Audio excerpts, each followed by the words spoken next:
Nation of Fit in 10, we are day 52, 18 days to go. Is it really day 52? Friday was 49, right? Saturday, yeah, it's day 52, right? Wow, okay, day 52, 18 days to go. Absolutely bonkers how fast this goes, right? Like crazy. You can still make really good change. In 2.5 weeks, you can. 2.5 weeks is still a quarter of the challenge. We still have a quarter of the challenge to go. We're at the quarter way point, or the 3/4 way point, I guess you could say.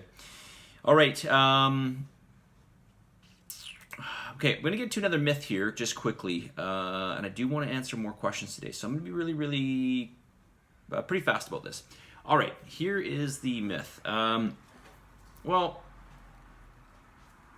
I guess you can kind of think of this as true in some ways, but the myth really is this: you cannot spot reduce. Okay, you cannot spot reduce. Everybody says, how can I lose this?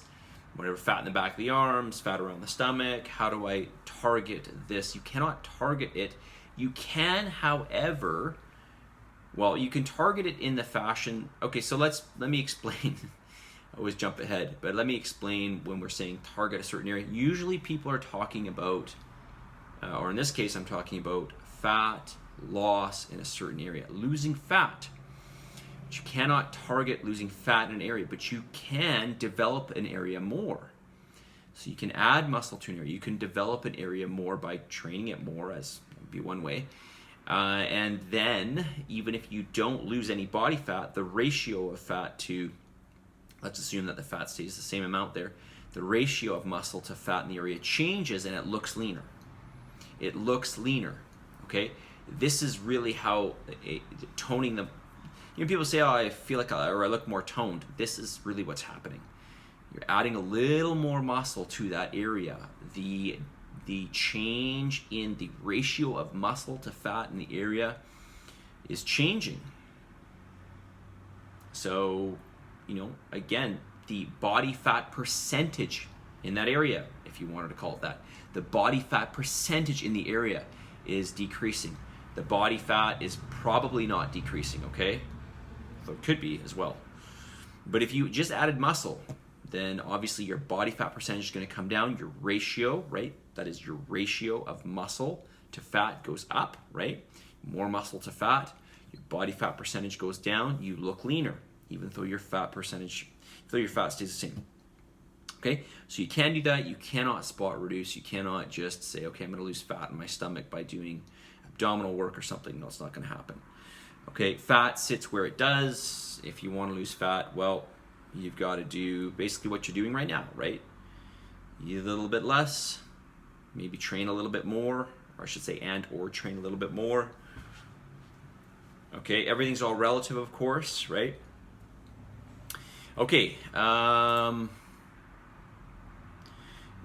let's get to your feedback here. Name something specific you can improve upon for the following week. There's one meal that I tend to cheat every week. For the next week, I'm going to work on meeting my macros every single meal. Okay, so this person here does very good on their diet. When I say they do very good, that means they're meeting their macros on a daily basis and they're measuring and they're weighing all their food. And I can tell, by the way, quite often, I can tell when I look in your diary entries, whether you, not always of course, whether you are weighing or not. I can. Okay, I won't tell you how I know, but I can. In this case, I know this person's made substantial change. They've done the challenge a couple times. They always do well.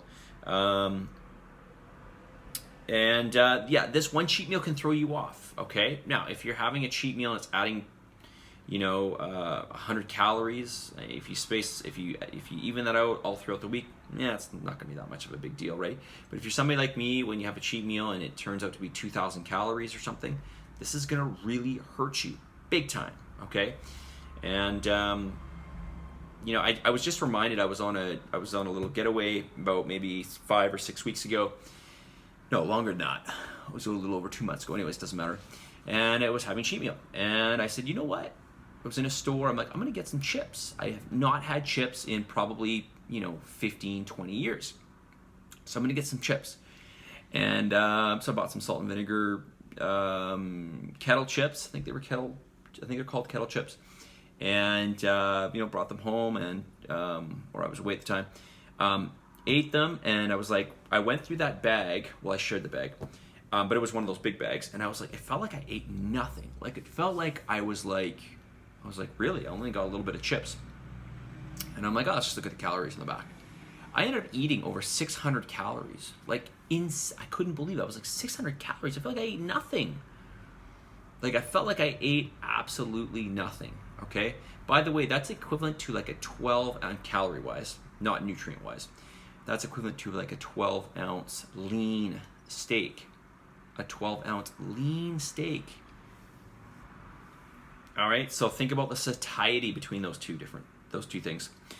Name something specific you need help with. Nothing. Okay. Is there anything you'd like me to cover in this week's video series? Do you continue to push your body to work out even when you're sick, or do you take a few days rest to recover? Okay. So you're asking me what I do? Now I would probably take a day or two off. If you were talking to me 15 years ago, I trained in the gym when I had the flu, and I remember one time I was training in the gym, and I was literally between sets going to the washroom and throwing up, and unfortunately I couldn't quite make it to the toilet, and I ended up throwing up on the floor over and over again. And poor Mark, not me, this is another Mark that worked there, had to clean it up. This is some time ago. But this is really what I would do, because I just couldn't miss a workout, because I felt like it was going to be the end of the world if I missed a workout. And really, it's not going to be the end of the world. But I just was really, I was more emotional about my training at that time, right? I couldn't miss it. I could not miss it. The world would end. So I'm only saying or telling you this because you're asking me what I would do. Now what I would do is I would take a couple days off. If I were telling you what to do, I would just rest, okay? Because you need all that energy to help you to recover. If you train, you're taking away from that. You're only going to feel worse, okay? So take a few days and recover. Now, if I've got like a sore throat or a really bad cough or something, then I would normally, maybe it might be a bit different around COVID because of the way people feel, but generally speaking, if it wasn't COVID or whatever, I'd be training through that. But if it's like the flu or something, it depends on how run down you feel. If you feel run down, take time off. If you feel like your energy is down, take time off. Okay, 8 minutes. I'm gonna make this video short here.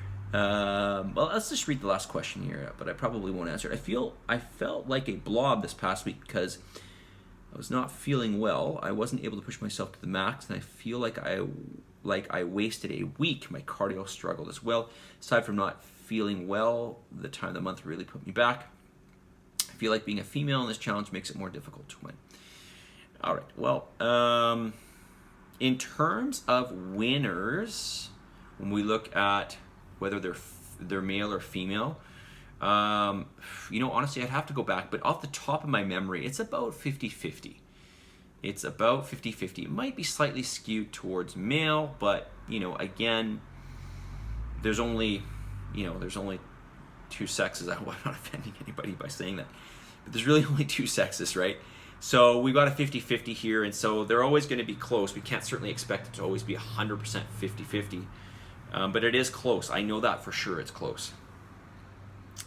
So right now it might be a little bit ahead on the males, but could be a little ahead in the females soon enough. Okay, we'll see. We'll see what this challenge ends up being in terms of winner. All right, let's get the message of the day because it's 9:18 on the clock here. Okay, message of the day. There are no losses. There are only lessons. There are no losses, there are only lessons. You have nothing to lose in this. The only way you're going to really lose is if you quit. Okay, and of course we've had a few people quit. We had maybe one or two people really never start, which was kind of a shocker. At least it appears that way. So, I want to remind you guys, there are no losses. There are only lessons. You can only improve in this, okay? Well, I guess you could stay stagnant, but if you're trying, you're going to improve, obviously, right? But there are no losses. You have to remember this, right? You by trying, you'll never lose. By trying, you will never lose. You'll only get ahead. All right? So, as I've said in previous challenges, you need to get out of here and focus putting more into here and just getting into it and not thinking about it too much. Which, by the way, you probably heard me say this too. A lot of these things that I these messages of the day, these are things that I've struggled with, still struggle with. Okay, especially this, I tend to overthink. Maybe you do too.